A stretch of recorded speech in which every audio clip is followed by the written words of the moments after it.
Tapping కేసులో 10 మందికి పైగా బీఆర్ఎస్ నేతలు విచారణలో రాధాకిషన్ రావు వెల్లడి. ఎవరెవరు ఏ ఆదేశాలు ఇచ్చారో పూసగుచ్చినట్టు వివరణ. టాస్క్ ఫోర్స్ లో చేసిన అవకతవకలపైన ప్రశ్నలు న్యాయ నిపుణులతో చర్చించి 200 ప్రశ్నల చిట్టా. కీలకమైన వాటికి జవాబులు రాబట్టిన దర్యాప్తు అధికారులు. నేటితో ముగియనున్న రాధాకిషన్ పోలీస్ కస్టడీ. ముందస్తు బెయిల్ ఆలోచనలో ప్రభాకర్ రావు. న్యాయ నిపుణులతో ఎస్ఐబి మాజీ చీఫ్ చర్చలు. ప్రణీత్ రావు ఉపయోగించిన ద్విచక్ర వాహనం సీజ్. ఈ కేసులో వచ్చే వారం కీలక మలుపులు తిరగబోతా ఉంది ఫోన్ ట్యాపింగ్ కేసు. ట్యాపింగ్ కేసులో 10 మందికి పైగా బీఆర్ఎస్ నేతలు ఉన్నారట. 10 మంది బీఆర్ఎస్ పార్టీలో టాప్ 1, 2, 3, 4 ఉంటది కదా, వాళ్ళైతే పక్క ఉండాలి కదా.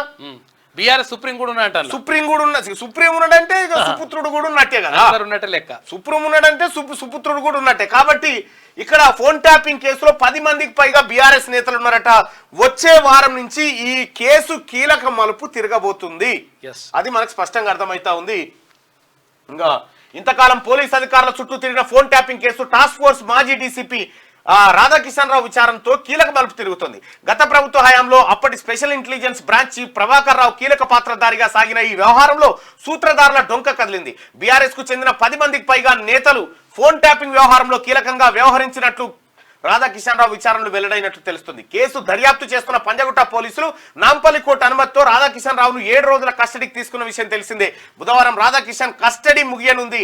మొదటి 2 రోజులు వ్యక్తిగత జీవితం, సర్వీసు, ఎస్ఐబిలో ప్రత్యేక టీంలలో ఎవరెవరు పనిచేసేవారు, ఫోన్ ట్యాపింగ్ జట్టు ఎవరితో కలిసి పనిచేసింది, ఎస్ఐబిలో ఉన్నటువంటి ఇతరులు ఎవరు అనేది మొత్తం దర్యాప్తు చేస్తా ఉంది. మీకు